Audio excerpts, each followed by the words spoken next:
여러분 안녕하세요. 오늘은 사도행전 4장 21절에서 31절 본문으로 영적 부흥을 갈망합시다. 영적 부흥을 갈망합시다. 그런 주제로 말씀을 드려보겠습니다. 코로나 이후에 교인 수와 경상비가 동반 감소되었다는 교계 신문을 분석한 것을 보고 저는 가슴이 아팠습니다. 지금 우리는 무엇을 생각합니까? 모든 것은 코로나 때문이다. 그러면 위로가 됩니까? 우리 교회만 아니라 다른 교파, 다른 교회도 같은 형편이야. 그렇게 생각하면 되는 겁니까? 초대교회는 우리가 말할 수 없는 놀라운 부흥을 가져왔습니다. 초대교회가 평안했었습니까? 그때도 환난과 핍박과 고난이 있었습니다. 그럼에도 불구하고 부흥운동이 강렬하게 일어났습니다.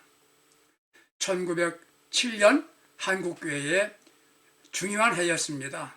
평양에서 일어난 부흥운동이 있었기 때문입니다.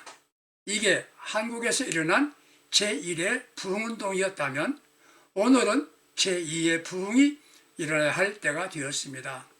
사도행전에서 2장을 보게 되면 성령을 통한 제1부흥운동이 있었다고 한다면 산헤드린 의의 사람들을 통하여 핍박을 받고 위협을 당하면서 기도하다가 일어난 부흥을 제2의 부흥운동이라고 할 수 있겠습니다.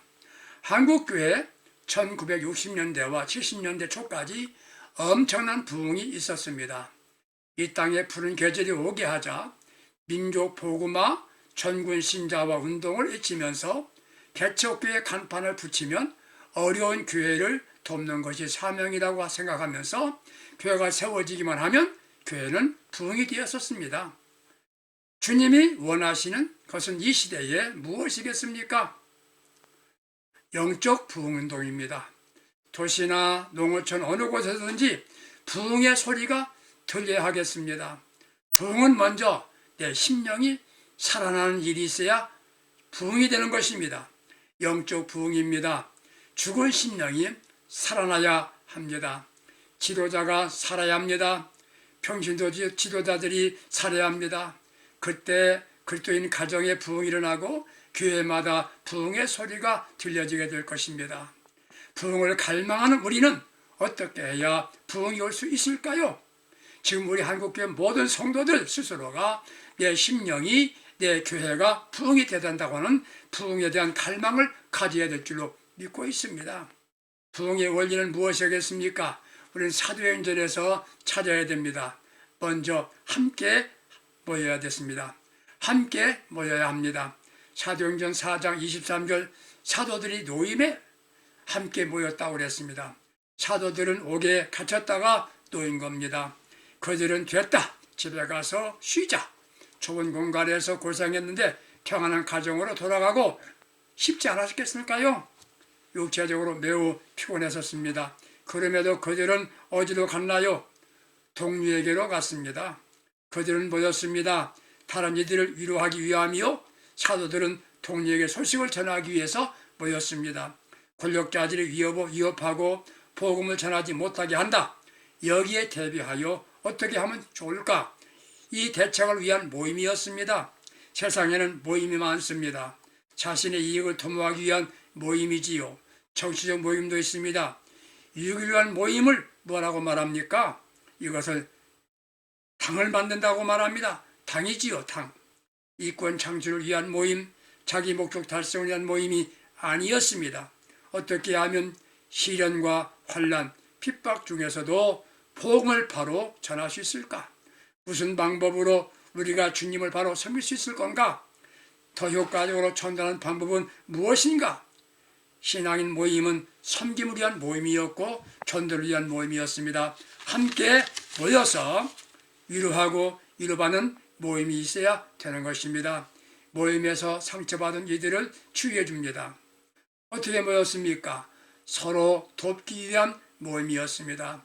사도행전 2장 46절 보게 되면 날마다 마음을 같이하여 성전에 모이기를 힘쓰고 이렇게 말했습니다. 마음을 같이 했습니다. 마음으로 공동 목적을 위한 모임을 갖게 된 것입니다. 또 한 가지는 서로 치유하기 위한 모임이었습니다. 어려운 일을 당한 이들을 위로 격려합니다. 그 모임에서 힘을 얻게 되고 공동 목표를 위한 방법을 찾는 모임이었다는 것입니다. 목적이 분명한 모임이었습니다. 사도행전 4장 28절 보게 되면 하나님의 권능과 뜻을 이루려고 예정하신 그것을 행하려고 이 성에 보였나이다 라고 고백합니다. 거룩한 사역을 수행하기 위한 모임이었습니다. 정치적 어떤 목적을 위한 모임이 아닙니다. 주께서 원하시는 귀한 사역을 위하여 힘을 합하는 거룩한 모임이 부흥의 불씨를 일으키게 된 것입니다. 두 번째로 일심으로 기도했습니다. 사도행전 4장 24절 보게 되면 그들이 듣고 한 마음으로 하나님께 소리를 높여 기도합니다. 사내들인 회의가 위협했습니다. 정치적으로 핍박한 겁니다.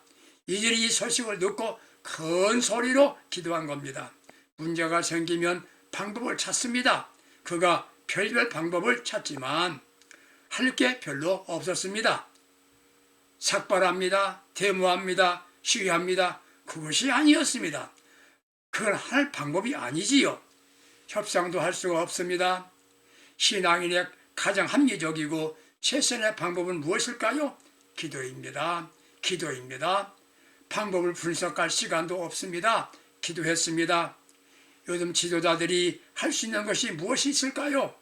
코로나 때문에 되는 게 없어요. 할 게 없다고 그렇게 말합니다. 기도하십시오. 우리나라가 교회가 부흥할 때가 언제였습니까? 교회에서 기도원에서 기도 소리가 크게 들려질 때였습니다. 기도원이 조용합니다. 한국교회에서 기도원이 소리가 크게 들려질 때 교회는 엄청난 부흥을 가져왔습니다. 한국교회가 지금 산에서 들에서 교회에서 밤새 기도 소리가 들렸습니다. 편하게 기도한 게 아니라 금식하며 기도했습니다. 언제부터인가 기도원이 문을 닫습니다. 기도 소리가 들리지 않습니다. 그러면 교회는 어떻습니까? 만민이 기도하는 집인데 기도 소리가 나지 않습니다. 형식적인 기도, 순수한 기도, 그런 기도가 아닙니다. 종교인의 의식적인 기도, 그게 아닙니다. 하늘 보호자에 상달되는 기도가 있어야 합니다. 그럼에도 기도하지 않습니다. 이유는 무엇입니까? 지금은 너무 분주한 시대라 시간이 없다, 바쁘다, 그렇게 말합니다. 어떤 사람들은 포기형입니다. 한두 번 기도해봤지만 아무런 증거가 없더라 포기한 겁니다. 기도한다는 게 과시형 기도가 있습니다.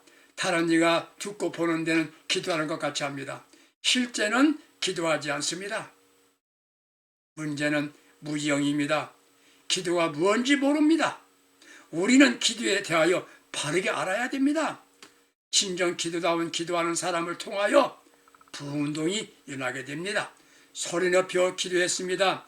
소리 높여 기도해야 됩니다. 기도는 문제 해결의 열쇠가 됩니다. 어떻게 기도했습니까? 일심으로 기도했습니다. 일심으로 한 마음으로 기도했습니다. 개인 기도는 개인만 위한 기도하면 됩니다. 공동 목표를 세우고 기도했던 것입니다.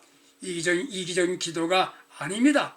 나를 축복하옵소서, 우리 집 잘되게 도와주옵소서, 자녀들에게 축복하옵소서, 그게 기도가 아니요. 일심으로 우리에게 부흥을 주옵소서, 우리가 전도하겠습니다. 사명을 다하겠습니다. 전념으로 기도했단 말입니다. 우리 모두 마음을 아파요 기도해야 됩니다. 이게 통성기도이기도 합니다. 같은 마음으로 기도 제목을 가지고 기도했습니다. 이런 기도는 강력한 힘이 있습니다. 마음을 같이 해서 기도해야 됩니다. 초기 한국교회 일치단결했습니다. 교파는 달라도 주님을 위한 일에는 하나였습니다. 의견이 일치되면 마음이 하나요. 그런 기도는 강력한 힘이 되는 것입니다. 이런 때 예전 한국교회는 엄청난 부흥을 가져왔습니다. 지금은 기도를 회복할 때입니다. 기도를 회복할 때입니다. 그때 엄청난 부흥을 가져오게 됩니다. 더 많은 시간, 더 깊은 기도, 이런 기도가 요청됩니다. 여러분들 기도의 주역이 기도의 능력 있는 종들이 되어서 부흥의 주역들이 될 수 있기를 기대합니다. 일심으로 기도했다. 간절하게 기도했습니다. 간절이란 간이 저리도록 목숨 건 기도란 말입니다. 간이 저리게 하라, 그런 말 많이 들으시지요? 이건 바로 목숨을 걸고 기도했단 말입니다. 찬송은 힘있게 불러야 합니다. 저 기쁘게 찬송 불러야 됩니다. 찬송 부를 때는 기쁘게 부르십시오. 말씀은 은혜를 사모하며 들어야 하고 기도는 간절하게 해야 됩니다. 사람이 급한 사건이 터지면 단어는 간단하지만 소리는 큽니다. 예를 들어 집에 화재가 발생했습니다. 단어 간단하지요. 불이요, 불났어요, 불입니다, 이렇게 말합니다. 마찬가지입니다. 지금 우리는 급한 시대가 되었습니다. 하나님께 소리 높여 기도해야 되는 것입니다. 간절한 기도 소리, 큰 기도입니다. 소리만 크다고 큰 것이 아니지요. 소리 높여 기도했습니다만 그 기도 속에 간절함, 소리내 울며 기도했다, 그 말이지요. 이렇게 기도할 때 하늘로부터 놀라운 증거를 주시며 응답하신 것입니다. 바로 부흥인 것입니다. 기도의 내용이 분명합니다. 일반적으로 생각하면 하나님 앞으로 이런 시련이 없게 하옵소서, 평안한 중에 더 큰 역사가 나타나게 해주세요, 그렇게 한 게 아닙니다. 손을 내밀어 병을 낫게 하옵소서, 손을 내밀어 병을 낫게 하옵소서. 의술이 발달하지 못한 시대에 중요한 문제는 질병이었습니다. 초기 한국 교회에도 기도하면 병을 고쳤습니다. 단순히 병만 고칠 수 있는 깨달라는 게 아니에요. 하나님의 능력이 나타나게 해달라는 기도였습니다. 사람들은 말로만 듣고는 믿지 않습니다. 하나님의 능력을 보여줄 때 믿게 되는 것입니다. 그렇습니다. 초기 한국교회는 기적을 많이 나타내었습니다. 믿음으로 기도하면 병이 나았습니다. 불치의 병도 치유받았습니다. 청산유수 같은 말보다 능력을 보여줄 때 설득력이 더 있습니다. 구원을 말에 있지 않고 능력이 있다고 했습니다. 지금도 기도하면 기적이 일어납니다. 믿고 기도할 때 불치의 병도 치유됩니다. 잘하는 설교 100번보다 신령한 능력으로 치유가 나타나면 더 설득력이 있습니다. 이런 능력을 기대하며 기도하였습니다. 오늘도 기적이 일어납니다. 믿음으로 기도할 때 신유의 능력이 나타나는 것입니다. 고치지 못하는 불치의 병도 고침받게 된다는 것입니다. 몸이 아프면 약을 복용하세요. 낫지 않으면 병원에 가십시오. 그래도 안 나으면 큰 병원에 가고, 그래도 안 나으면 기도하세요. 그때 능력이 주께서 나타나서 주께서 고쳐주실 것입니다. 제가 평소에 하는 말입니다. 몸이 아프면 약 먹고, 안 나으면 병원 가라, 안 나으면 큰 병원 가라, 그래 안 나으면 기도하라. 능력은 사람의 기술, 의술, 방법으로 해결될 수 없을 때 믿음의 기도로 해결해 주시는 겁니다. 이런 교회는 부흥될 것입니다. 부흥할 것입니다. 우리는 너무나 무능합니다. 기도하면 능력이 주어집니다. 이게 영적인 힘입니다. 영적인 힘을 가진 그때부터 교회는 영적 부흥이 일어나게 되는 것입니다. 세 번째, 강력한 성령이 역사하실 때 교회는 부흥되는 것입니다. 사도행전 4장 31절, 필기를 다함에 모인 곳이 진동하더니 우리가 다 성령에 충만하여 담대히 하나님의 말씀을 전하니라, 이렇게 증언하고 있습니다. 기도합니다. 결과는 성령이었습니다. 기도와 성령의 능력으로 치유 역사가 나타난 겁니다. 현대인의 질병이 무엇입니까? 그보다 더 큰 문제는 무엇인가 하면 마음의 상처입니다. 이 상처는 수술도 안 되는 것입니다. 성령이 임하면 마음의 상처도 육체 질병도 치유받는 역사가 나타나게 되는 것입니다. 성령이 임하게 되면 능력이 나타납니다. 성령을 통한 힘을 영력이라고 말합니다. 머리로 생각하고 말하는 것보다 영력으로 설교하면 변화가 일어납니다. 성령은 무능한 이에게 능력을 주십니다. 세계는 힘으로 정복하려고 합니다. 힘이란 경제력도 힘이고 국방력도 힘이고 모두 힘입니다. 우리에게 필요한 힘은 무엇입니까? 영적인 힘이 있어야 됩니다. 영력을 가진 사람은 세상을, 교회를 변화시키는 힘을 갖고 있는 것입니다. 가장 강력한 힘은 성령의 권능입니다. 사람을 변화시키기 때문입니다. 사울을 바울되게 하였습니다. 예수를 모른다고 부인하던 무능한 베드로를 치유의 능력자, 한 번 설교에 3,000명이 회개하여 변화시키는 능력의 사람이 되어 하였습니다. 이게 학식입니까? 베드로의 기도로 성령 받았을 때 이런 능력이 나타난 것입니다.